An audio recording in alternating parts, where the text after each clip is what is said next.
Hello, welcome to Being on Camera. This is an instructional tape for talent who are interested in working professionally in the field of film and television. My name is Sue Coffey. I'm the owner of the Hollywood Showcase Denver. I'm an on-camera coach, a director, a producer, and I've been acting since I was 9, a long time. The website, Hollywood Showcase Denver, will clearly tell you about the history of the many showcases, over 30 of them that we have produced in the past, and most importantly, recent success stories. Being on camera means bringing yourself to the role. Bringing yourself to the role is not always easy because casting directors are looking for unique personalities that can commit to a character. They are not looking for actors. Bringing yourself to the role means bring your personality to the role. How do you do that? You need to, 1, visualize the scene, 2, impulsively react within the scene, and then focus. Focus in the moment, moving the moment forward. In these many years that I have been teaching, I've been asked many questions about the industry and about individuals' work on camera, and these are some of the most frequently asked questions. The first one is, how do I bring sensitivity to the role? Well, again, there is no acting, so what we need you to do is focus on the emotional recall that's within the scene.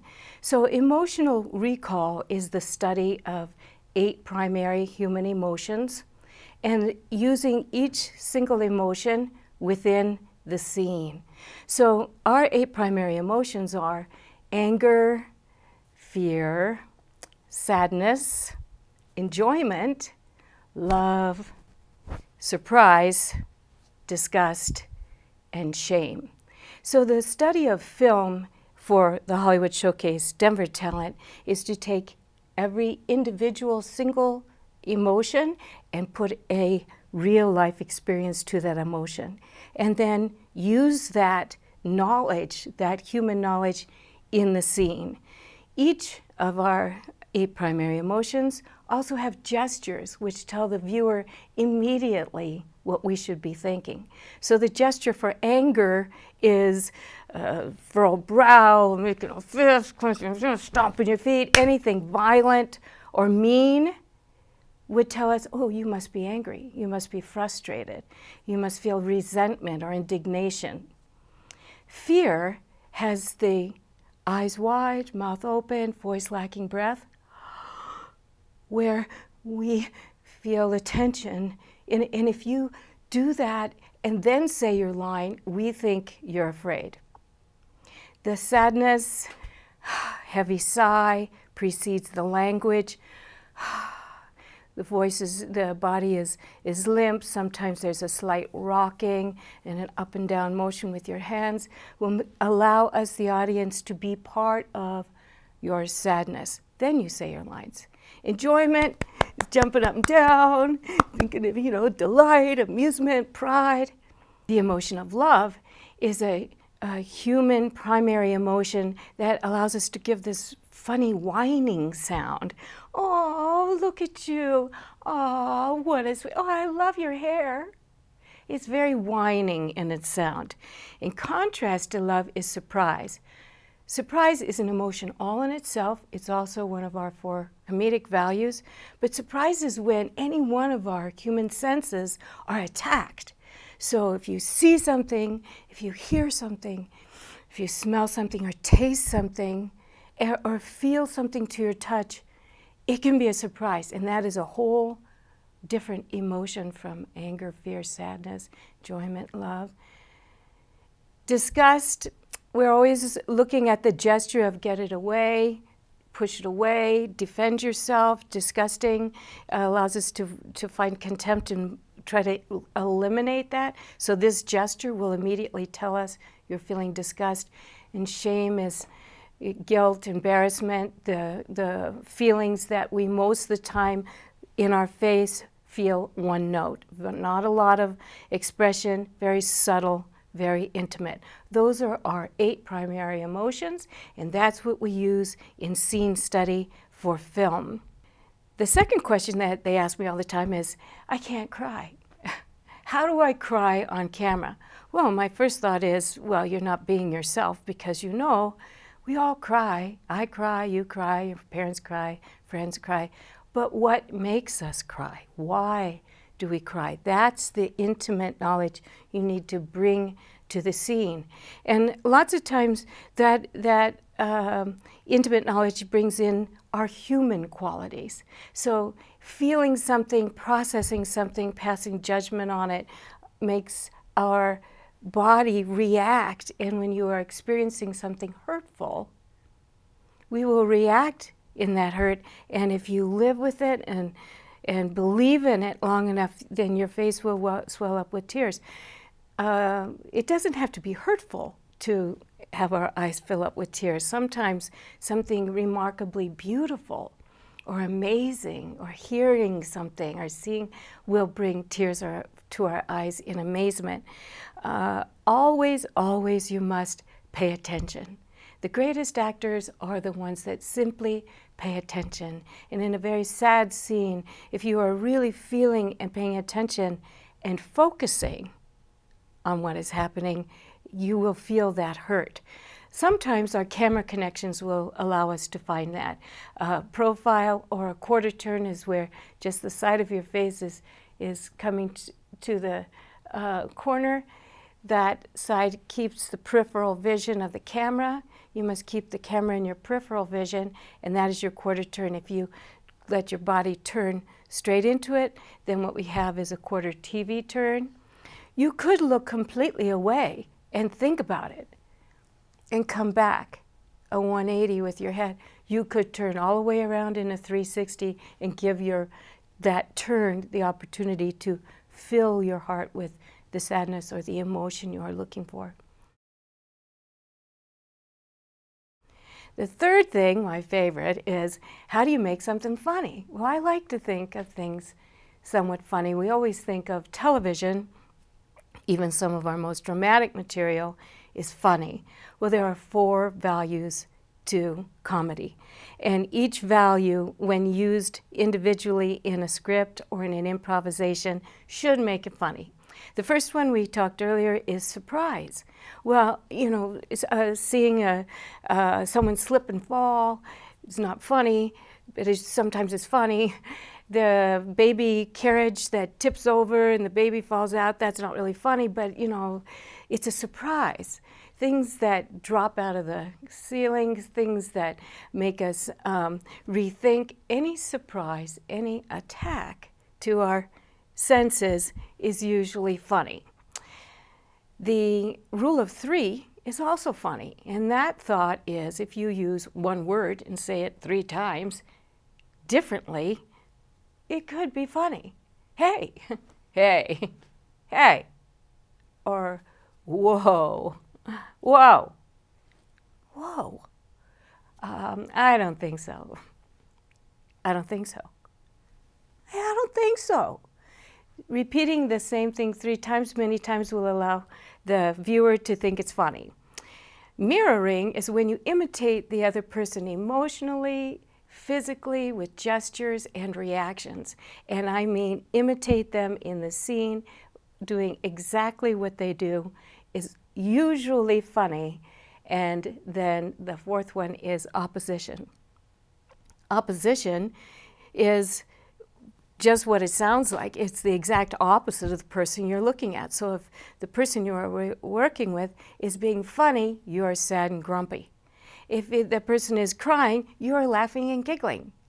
Opposition makes something funny, and it is a risk. At the same time, you must commit to it. Some of our greatest historical duos, Lucille Ball, Desi Arnaz, great example of opposition. The Smothers Brothers, the Groucho Marx and his brothers all used opposition in their comedy. Opposite people reacting to one another. So how can I teach you to learn a copy within 5 minutes. So that's the questions you should be asking me. How do I learn a cold read within 5 minutes? So many times you go into an audition and the casting director will look at you and hand you a different copy than what you have been working on. Now, a cold read is anything that has words on it. It can be a commercial, it can be a public service announcement, it can be a script, but if it has words on it and you've never seen it, it is a cold read. There are 6 steps that the Hollywood Showcase Denver teaches in the formula to break down a cold read. And the first step is always read the copy out loud. Do not read the copy to yourself. Impulsively, your first read will start giving us the idea of where your vocal inflections lie and what your judgment of the copy is in your first read. Your second step is to read it out loud. Hold your arm up, get your elbow up, get your carriage to lift up, and read it as quickly as you possibly can without screwing up the words. If you screw up the words, go back to the beginning and get your mind and your mouth to come together. The third step is memorize the first and last sentence. In any audition, we never ever want to see you read the first sentence. We want you to give the first sentence either to the camera or just slightly off the camera, but you must be specific and it has to be up from the copy. Your very last sentence, exactly the same. Never read your first and last sentence. You can read everything in the middle, but your first and last sentence need to be delivered either to the camera or off camera. The fourth step in formula for cold read has 4 steps to it, and it is create a scene. Create a scene by knowing where you are, who you're with, what's going on in the scene, and then what was just said. What was just said leads us to the 5th step in the formula for cold read, and that is opening and closing shots are improvisations, reactions, and emotions that happen before you say your copy. That is enhancing in an audition, to have a feeling that you're in the scene before you even open your mouth. When watching tapes for casting directors can really bring a draw and an emotional connection with the casting director. Opening and closing shots are based on what was just said. The 6th step, the final step, is choices in delivery. So if you are fortunate enough to be in an audition and the casting director says to you, "Oh, I liked what you did, would you like to do it again?" Well, many times you will repeat exactly the same performance unless you're prepared with a choice in delivery. My thought is a blue delivery is to your friend, your family member, someone you are honest and believable with. The opposite of that would be bright, very over the top, high energy, could be a character using a dialect or an accent. And in contrast, the third choice in delivery could be dark, mean-spirited, arrogant, sarcastic, belligerent. These are choices that you make before you go into the audition. It's in your pocket, it's ready to go, and you are in thought, I just gave a blue one, I'll give them the same copy, only bright. I'll give them the same copy, only dark. That's the difference between a talent that gets the callback and the talent that we delete. So when you look at the importance of following a storyline when you are reading a copy, it helps to break down a storyline in the copy. So, for instance, a monologue should be in a story, and the story has 4 parts. A background, the beginning tells us where you are, what's going on in the monologue. There are usually 3 conflicts that lead us to the climax. The climax is an emotional change. It must be different than the way you started, or it's boring. It's called a one note. It's called a monologue that's one note. So the climax changes the emotion, and then our resolve is a statement, a fact. And so I left, or it was a good thing. There is a statement of fact is the resolve in a monologue. Same thing with a script. There is the beginning, the background, 3 conflicts, to the climax, which is an emotional change, to the resolve. Storyline formula. These formulas, the formula for cold read and storyline formula, the 8 primary emotions, are all found on the Hollywood Showcase Denver website. Simply send a note and request that I send you those hard copies, and I would be happy to. The business of show business is a big animal. It's huge. There's so much business in being a talent in our country. A talent is really a single sole proprietor. You own your own business. You fill out a 1099. The business of show business, really, the question that I get all the time is, if I don't live in LA or New York, can I find work in my city? Well, there are websites, national websites, that you can go on and fill out your profile and get wonderful local and national auditions. Actors Access, LA Casting, Casting Frontier, all are websites you can get on now and find our auditions that are paid jobs for the most part. Local talent agents may not be right in your town, but they're certainly in a city nearby.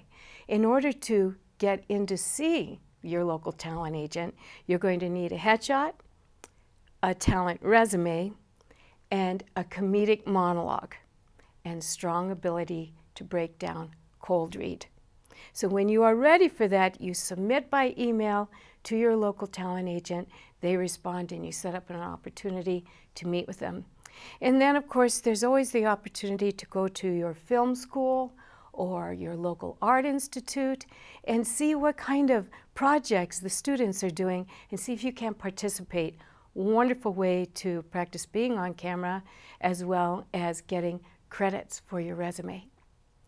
And I would suppose the last question that people ask me, do you think I have star potential? And I have to look at them and say, do you? Do you think you have star potential? It is a very private, intimate relationship we have with ourselves as an actor. The importance is that no longer do we see stereotypical actors. There is no color, size, shape. What we see now, if you look at the celebrity individuals that are trending today, they're all different shapes, all different sizes, all different colors. And diversity is the goal. So if you feel like you are a unique personality, if you feel that you have this strong desire, even if they tell you no, the desire is going to keep the fire of, I want to be on camera, I want to play a role. If you feel that you can pay attention and have this desire, as well as the physicalities that are appealing, you probably would make a great communication artist. And so you should consider it. Try. Add some of the many skills that I just mentioned for you into your practice and see where it takes you. Thank you for watching this tape. Good job. Well done. Bye-bye.